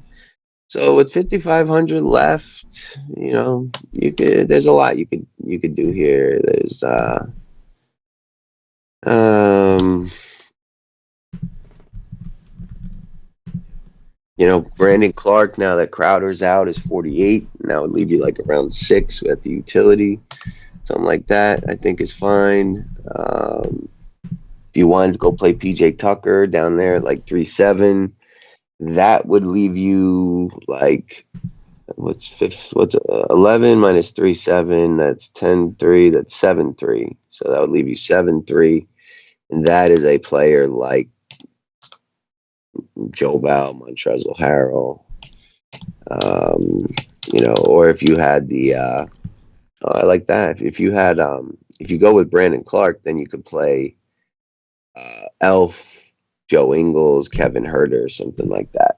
I think that's your cash game build today, unless the news drops. Fair enough. We'll talk a little bit about FanDuel. Over there, like I said, it's pretty easy to get Harden and Luka together. Like you may have to sacrifice its center. That may be but honestly, you probably don't, because if you play a Kobo over there, see, I personally like Huerter on FanDuel better than a Kobo. If for the 4,800, only because I don't need the money. Like, the only reason we like a Kobo is for what? Do we think a Kobo is some great player? No, it's because he's cheap. So Huerter's like 6K on DraftKings. A Kobo is 32. Come on, not even close. On FanDuel, we're talking about 35 to 48. And how much do you need more than that 48? I don't know. Would you just stick with a Kobo for the ownership block, or would you go with like more of a gut feeling and go with like the Huerter type, or what I mean? I would just like leave that for later, and I'd prefer to get Herter. Yeah, I agree. So if you have the money, only use a Kobo if you needed to, right? If like the money was going to help you somewhere. I agree. I like. Would you? I'm thinking now. The mid tier over there is interesting too. Elf Payton's like 5,600. Bledsoe's only in the 6K. So we do have Austin Rivers to consider as a punt if you really needed it. But you have Luka Doncic at the top of the position. On DraftKings, you're not really thinking too much about playing Luka and Harden together. On FanDuel, it's a very real possibility. Is it something you would do in an optimal build on FanDuel?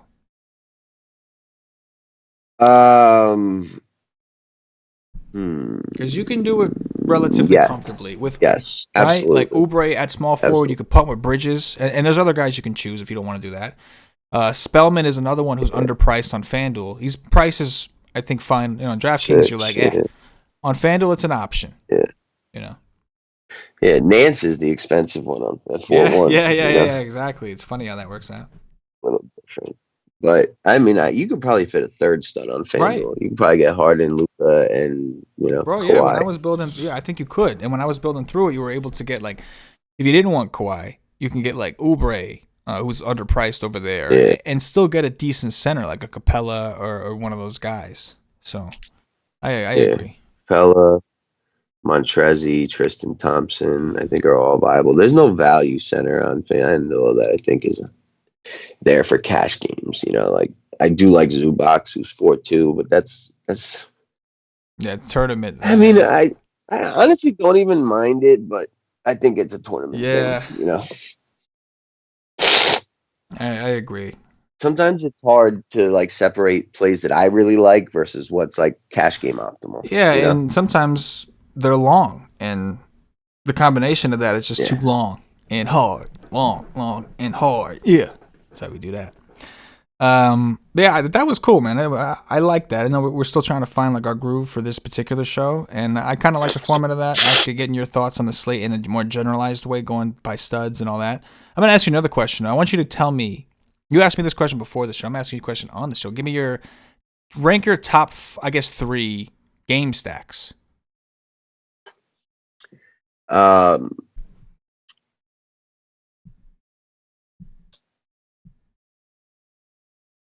Atlanta, Phoenix, Utah, Brooklyn, Houston, Memphis. Boom. I'm digging it. Time for some questions. Nation, if you have questions, get them in there. We're going to prioritize the YStream page, of course. First, keep in mind, bear with us. We are building our teams at this point with less than 30 minutes to lock. If any news pops in, we will update you all and explain how we plan on how it impacts the slate for us. We're going to take as many questions as we can, starting with the Ystream page, and then we'll check the other platforms accordingly. But if you have questions, fire them in there now. First question I see is from Matt Slew 33. It says best GPP with a question mark. Just reiterate a little bit more on the question. Are you asking what the best contest is? Are you asking who the best GPP play is? Just give me a little more information, and we will be sure to answer your question. I did see a question on the YouTube. Nance or Gibson on FanDuel? So I'm assuming Gibson's price is comparable because on it's not even close on DraftKings. Nance or Gibson on FanDuel. I'm trying to find. I mean, unless Gibson is significantly cheaper on FanDuel, the answer is Nance. I'm gonna check right now. He's 43. He's only $600. He's more expensive. Yeah, a little more expensive. Yeah, that's a weird. Like, I don't know why Gibson's been playing. I like you said earlier. I guess it could be because of Mitch Robinson's toe injury or whatever. But for whatever, and Marcus Morris being out, I'm sure doesn't help. But Gibson is getting minutes. I just think his price is now at a point where it's like, all right, well, we missed out. You know. Well, one of those games, Randall was out. And in the other game, right, Mitch Robinson had like 5 fouls, so he got into foul trouble pretty quick. So that could be the combination of those two things. It just happened to work out that way. I always tell people would tell me don't believe in coincidences because they're super religious and all this stuff. I'm not knocking nobody's religion, nothing. But I will say this: if you do not believe in coincidences, bet on sports. Do anything related to gambling and sports, and you will see coincidences happen all the time. Either that, or you're going to become the most paranoid motherfucker in the world and just think that literally everybody's out to get you. Which, if you think that you are that important to this world and this society and these leagues that they would go out of their way to just screw you out of your $20 that you bet, you are probably one of the most egotistical maniacs I've ever known in my life. With that said, you know, right? It makes sense. Like, you really think that the whole league and everybody's like going against you? Like, they're doing this all to sabotage you? Like, of all the people in the world that could screw over, it's you they want. But yeah, you go tell somebody who just lost like on a bad beat, like a fumble just bounced the wrong way, and the dude just lost like 50 grand. You go tell that person that coincidences ain't real. You know what I mean? Like coincidences don't happen. But anyway, let's see what else we got. I guess another question in there. Ayton or Mitchell on DraftKings? Can we take a quick second for me to make a quick confession that I would do thy dirty to get Joe Burrow on the Giants? And I mean, in my opinion, he's the best quarterback on the planet right now. Put him in the NFL. Put him in the Hall of Fame. Like, he's going to be the best quarterback we've ever seen in the NFL next year. Bold stance. Listen, I think he's phenomenal. I think he's the best quarterback in the draft. There's no doubt about that. But is he game ready? We'll see. I'm a little reluctant because he is a fifth-year senior, so he's had that extra year kind of sitting on the sideline just chilling. He's a little older than some of his peers. Not everybody, but some. So I'm just curious. He looks great, though. I'm not taking that away from you. If you bet the farm on Danny Jones to get Burrow, I mean, obviously I wouldn't say a word because like I get it, I see it, and I got no. Yeah, I mean, I like Danny Jones, but man, fucking, I'd sell Danny Jones and Saquon Barkley to get fucking Joe Burrow. Probably your firstborn, like most sports fans would do. It's funny because now that Crowder's out, I'm getting a ton of the Memphis guys. Like I was saying on the show before, I wasn't getting a lot of them, and I was a little concerned. I was like, if I'm playing somebody on the Rockets side, how come I'm not getting enough? And now with the Crowder news, I'm starting to get a pretty good amount of these guys spread throughout. I'm gonna have to revisit that. So back to the question. I think the question was on DraftKings: Ayton or Mitchell? Mitchell. Do you guys like? I really like Mitchell a lot. One of my favorite plays. Boom. Do you guys like Jordan and Clark for DK GPPs? Jordan and Clark. Clark. I think Brandon Clark. Jordan. Are we talking about Jordan Clarkson? Oh, DeAndre Jordan maybe. Specify which one. But we could answer. We could address. I know you like Clark, right? You mentioned you liked him. Or is he talking about Jordan Clarkson? That's Jordan what I did Clark. At first. I was like, Jordan and Clark. Is this Jordan Clark? No. Maybe it's Brandon Clark. And then maybe I thought Jordan Clarkson and Brandon Clark. And now I'm thinking, no, maybe DeAndre Jordan and Clark. It's confusing. But Clark, I think we can agree. I think Clark, we're both pretty sure that that's Brandon Clark, right? Like, and I like Yeah. Brandon Clark. DeAndre Jordan would be next in line for me, and then Jordan Clarkson's meh. Like he's all right, DeAndre, but yeah. he's really You meant DeAndre. expensive, and Donnie Mitchell's back. Like I don't know. He's just like, he needs to be like 1,000 cheaper to get really excited about. He answered. He was referring to Jordan, DeAndre Jordan. Said it again, Jordan. Yeah. Yeah, I do like DeAndre No problem. Jordan. Told a guy. No I problem. do. I think he's sneaky. Yeah. No, I hear you. I keep saying, I've been saying it all day. Like I either want one of those centers between Thompson through Joe Val Thompson or Capella, or I just want to go all the way down and punt it. That's really all. I don't really want too much in between. D'Angelo Russell or Devin Booker on DraftKings? D'Angelo Russell. That's a fucking question and a half. D'Angelo Russell. D-Lo. That is a very good question, man. On FanDuel, it's D-Lo for me, no question, because I think Booker's price is up. On DraftKings, I'm going to have a lot of both, but I think I will have a little bit more Booker for the optimal standpoint. But that's a really tough question. I love them both. I do. Yeah, I mean, like, the reason I said Russell is because he's the only guy, right? Like, Booker, Ayton could go for 50 and smash. Oubre could, There's no one else really on Golden State that's going to take it away from Russell today. He just could play bad, but that's it. My own question to you: how much Nance are you looking to play? 35%. Yeah, I'm somewhere around there. And my numbers are going to be low. He's probably going to be one of my higher value plays because, again, we've said this a bunch. I just don't think he hurts you today, but I really am not feeling great about a Kobo, McLemore, Kyle Anderson. Brandon Clark's probably the next highest for me. Any interest in Dan? We got some questions I have to answer from the WiseStream chat. Not neglecting you guys, but quick question: D'Anthony Melton. So he's popping now, right? Yeah, I do like him. It's so crazy what he's able to do, especially because Kyle Anderson. Jay Crowder's out. But he's been able.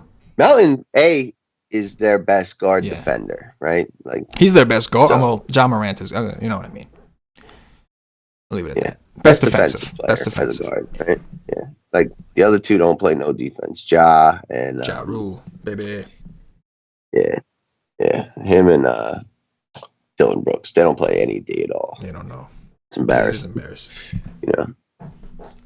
So they'll probably go with like Anderson on Harden to start, and then Melton off the bench. And I could see Melton playing a couple extra minutes now that Crowder's not there. So yes, I do like the Anthony Melton. Well, damn, man, my center just got this news really shook my center position up because now I'm getting more Jaren Jackson and Clark and Nance, who are also center eligible. It literally, I have to go back in. I'm gonna have to literally hand raise Clint Capella because it knocked him. He went from a guy that I had at 40 to 50% down to 15, just because of the adjustments by Memphis and Cleveland. So I'll be revisiting that in a second. Questions from the WiseStream. Here we go. Which center has the better matchup, Cavs center or the Clippers center? They are both terrible. Cavs. They're both awful against centers, yes. I would also say the Cavs, but Tristan Thompson's been absolutely horrible defensively this year. Absolutely horrible. Good question. It is definitely, it's close, but I would agree with Paulie. I think it's Harrell. I mean, Harrell is the main guy that plays center for that team, and Harrell is like, what, 6'10"? Something like that. I don't know. High motor. Love him. 7. I mean, two of the centers better matchup because the projection points are really close. Yeah, Cam, it is close. It's tough. For FanDuel especially. Ooh, that is tough. Bazzy's got a question. Bazzy 15. Randall, Harrell, or Joval?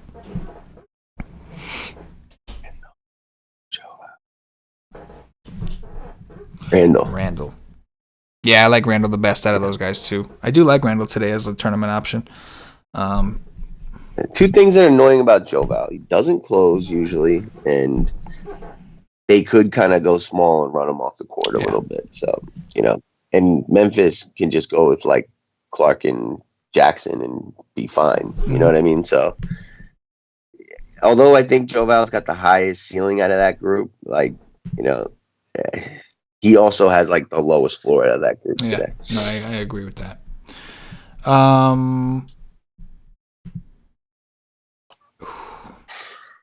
Harold is like, MG says Harold is like 6'8", if that. I know he's undersized for a center. He plays like a big man though. Love Harold. Montrezl. Yeah, he's like 6 Yeah, foot he's 9. definitely not that big, for sure. All right, at this point, we got about 15 minutes to lock. We got teams, but we're going to stay on here with you just in case any news breaks out. But we're going to switch over to the Slack feed so that we have the injury news pulled up. As you can see, the latest that we have is the Jazz starting lineup, which is Donovan Mitchell, Joe Ingles, Bogdanovich, O'Neal, and Gobert. Nothing out of the ordinary. This is a channel provided for members of the WiseTake Nation with a monthly membership or higher. We have a Slack chat that they get access to. This is one of the channels, the NBA Injury Feed channel. No talking in here, just injury news. And now it's time to build the teams. It is what it is, right? Got the tools. Now I got to make some decisions on these Memphis players, man. I didn't expect to have all this. How much Brandon Clark are you going to play for real, though? Around 30.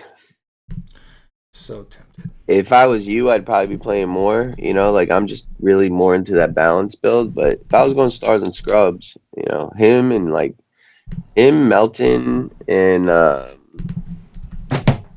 who the fuck was my favorite one? And Nance are like the best value plays in my opinion. Then Zubac. It's so hard to play Melton at anything higher than 20% because the dude is only getting 20, 17 minutes. He's just smashing. Like it doesn't. Like, he plays so little minutes and plays so well. Yeah, but Crowder's out. Maybe that opens up some time. Yeah, it is true.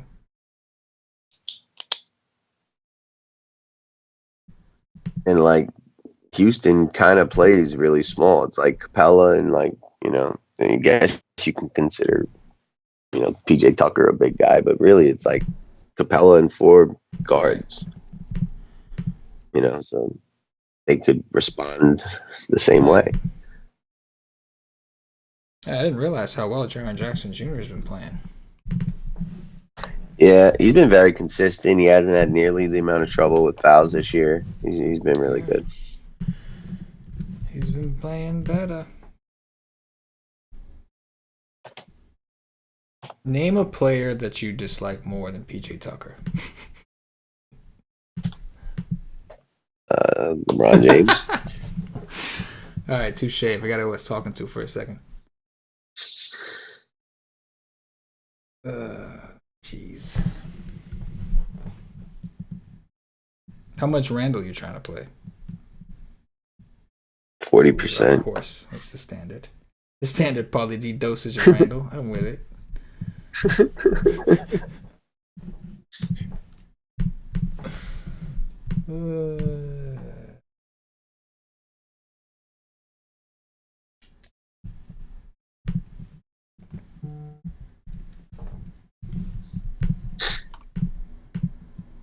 You just get something come in there? Nope. Nothing new. I thought we got some news. Hey, anytime I hear that phone vibrate, I'm like, oh shit. But it's nothing. Like, That's exactly what it is. But just a little bit more erotic.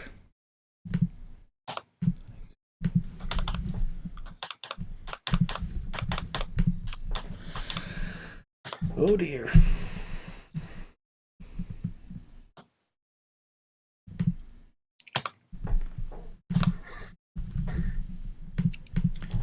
Man, some of the ownership projections I've seen have just been all over the place. Like, obviously, you're gonna agree with some more than others, but some of the ones I've seen, I've just been like, "What?" Like, just like, yeah. What the fuck are you talking about, like, bruh?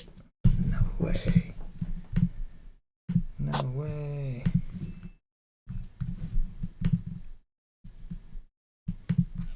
How would you rank everyone on Houston besides Harden and Capella? Hold on 1 second. 40. How would I rank besides Harden and Capella? So on DraftKings, it'd probably be McLemore first because he's the cheapest. I mean, that's tough because like I really like Tucker. Obviously, is the guarantee for the minutes. I just really don't like that guy. I'm gonna play him today, but I really don't like that dude. So I guess I don't really have anybody over him. I guess him second, and then the new House, then Austin Rivers. I guess House is the one that's kind of tempting to me because he's 4K and McLemore is starting over him. So there is a scenario where he just is really efficient. He comes in, he's just playing well, but with all. Why do you think they did that? I don't know. That's a good question. I don't know if it's they thought that House was better served in the second unit. Maybe matchup wise, they felt like McLemore. I have no idea. Like, it's a good question. Like, why is Rivers starting at point? That's just weird. Weird. Yeah, it is. You know, I mean, I would answer that by saying they want Gordon to play when Harden's on the bench Westbrook role, but why couldn't they just start him like they start Westbrook? I don't know. Do you like Damian Jones at all? Like like if you were gonna pick a min price guy, is he somewhere near the top for you? I think he's probably the top min price guy, right? Is there anyone else that's min price that we're actually interested? I think you're right. Because he's one of my preferred value players. That could really bite me in the ass, but the matchup is just so juicy, and I don't love the position anyway. So it was easy for me to just, why is the matchup so juicy? Against the Suns? Against Aaron Baines? The Suns have been one of the worst centers in the game. Like, Baines or no Baines, all year. One of the worst against bigs. Damian Jones himself, this might be the only team he's got positive history against because he hasn't played long enough to do anything. But this guy, Damian Jones, 19 minutes earlier this year against Phoenix, went for 29 DraftKings points.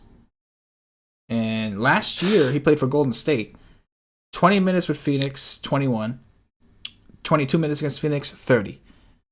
Like, this guy can't have too much history at all, let alone against a specific team. You know what I mean? Like, he just dirties them up, man. That's what he does. It's just, it's a lifestyle, I think. It's a lifestyle that he's picked up, incorporated. I don't know. But I do know that we are about 9 minutes from Lock Nation, so it's time to start finalizing some of those squadrons. That's what I do know. Oh, holla for $1. It's gonna be a wild slate. You could feel it. You could feel it in your balls. That's where I feel it. I don't know about you. Did you see last night? Bobby Five put like that poll, like after Mahomes or Lamar Jackson, or like, would you rather have Mahomes or Lamar Jackson or the Clemson quarterback 5 years from now? And I was like, and that was when Clemson was up like 17-3 or whatever the fuck it was. And I was like, Joe Burrows is the best quarterback of all of them, and he goes LOL, like an hour later he was, crying.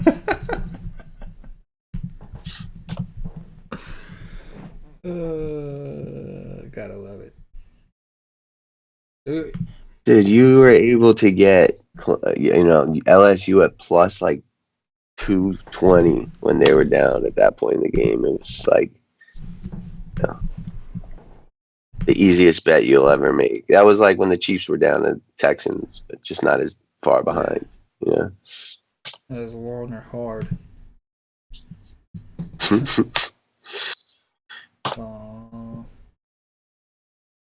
Who will be your second highest owned stud today? The Gobert and above.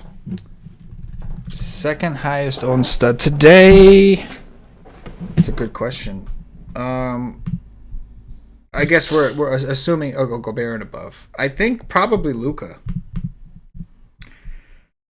You like him better than Trae Young? Yeah, I'm not really into Trae Young a ton. I think it's because I'm so into Collins. I do that sometimes. I do let that, and not to mention Trae Young is coming back from a hamstring injury, so I was just a little nervous about how many minutes he may actually play. You know what I mean? Well, he missed like 2.5 games. Did he? He missed 2.5 games? Yeah. I don't know why I thought it was only one. But it's from what I understand, it's a hamstring injury. I mean, maybe it's 1.5. I know he left early in one game. Washington was the last game he played. That was on the 10th. Yeah, so he probably missed 1.5. Yeah. 1.5. Yeah, that's it. He just missed Brooklyn. That was it. Yeah, yeah, you're right. You're right. You're right. Yeah, yeah. But yeah, Yeah. that's what we're. And again, like I'm so high on Harden. I'm gonna be like 60%, and I'm gonna think I'm overweight. The slate's gonna start. I'm gonna realize I'm underweight, and I'm just gonna be fucked. Like that's like. Nah, he's not gonna be You don't that think high. so? He's not gonna be that high.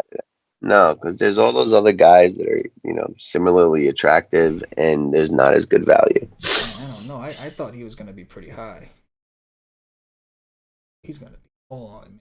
That's because you were Oh pretty yeah, high. I'm not arguing that. I mean, I'm going to. I really have no argument to stand on. Something like that. You know, denying it. Do you have any Harrell or Thompson? Did you end up getting any of them? Because I'm having a hard time Yeah, getting them. definitely yes. The Thompson Harrell, I only included when I was doing a couple game stacks.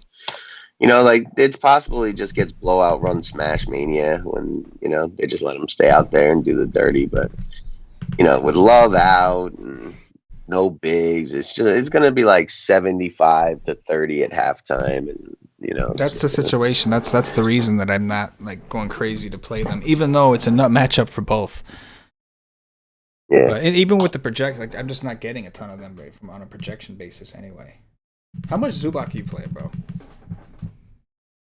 25. 25 Zubs. I'm at 20, so I'm not criticizing. I was just asking. I love it. Did you have a moment of silence today for bigs against the Bulls, or I don't, man. not yet? I saw you said that, and like I see where you're coming from for sure. Over the last two games, no doubt. But number one, Drummond's been playing like shit regardless, and two, his teammate did smash. Christian Wood had like a career game that day, who played backup center. But I will admit, Cantor, that was probably the sign. You're like, okay, something's going on here, right? Like, okay, what's going on? It's It's definitely changing. changing. It's It's changing. not the nuts anymore. Agreed. Like, I still think they're in the top. Like, as far as like, if I was gonna rank the worst teams in the league at center, they'd still be in the top 10 for me. But they might be 10th, opposed to last year they were first. Now I think the Clippers, the Cavs, there's other teams, Golden State, who I think are worse than them for sure. So I agree with you. I think it's still an Yeah, okay spot for certain centers, but I agree that I don't think it's as much of a smash spot as it used to be. how much PJ Tucker you playing, bro? Um, I'll tell you in a minute. Probably like 20. Elite. Be elite. Stop this. The most game time. It's game time, baby. You got 4 minutes to lock, nation. I'm hoping this is my final crunch until the lock comes because I'm tired of rerunning this. Every time I go to do it, I see a mistake I made. I go back to fix it.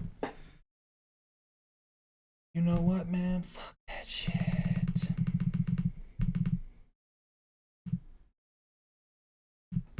I'm very surprised with how much Kyrie Irving I'm actually. I'm actually getting like 10% of it, which is great because I think you and I would agree that like it's a guy we wanted to have a little tiny bit of at least. I'm just surprised that I am getting it. What was his injury? Kyrie, it was like a shoulder injury or something. And it is just strange that was a shoulder.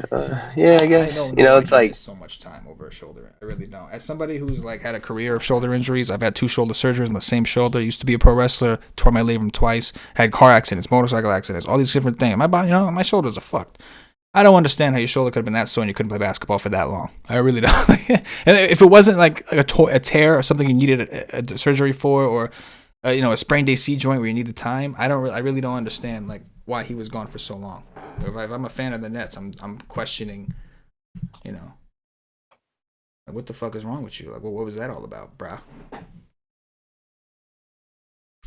All right, this is the crunch that's going up because we are 2 minutes from lock. And I need to fire this bad boy up. fire it up, fire it up, fire it up, fire it up. Right. That's Let me right. see, son. We'll be starting at. I think there's 2 games starting at 7:30. Yes. Yeah, 7:30. 2 games. Suns, Hawks, Jazz, Nets. 2 games at 8 and 2 games at 10:30. 10. I mean, there's not much where like we are actively waiting on news wise. It's like stuff today will be like shocking kind of stuff. Yeah, You know? yeah. Anything that came out. Well, yeah. I think you're right. Right. What else is there? We have everything. Yeah. How much of Kobo did you play? It had to be a Yeah, I lot, do right? have a lot of him. I have around 40 or 50 or something like that, but I'm actually making a couple changes now, so I don't know how much I'm going to end up with. I'm trying to, I believe it or not, I have to up Nance. Apparently, there were other guys that had projected better, so I ended up without very much at all. And that is something I could switch later, so I mean, it's not the end of the world if I don't get it in now. What are the first games? So, I just told you Atlanta, Phoenix, and Utah, Brooklyn. Yes, that's right. Not only did you just tell me, Over but I went over under. that like 3 times today with breakdowns. Harden's ownership over under I think 50%. over.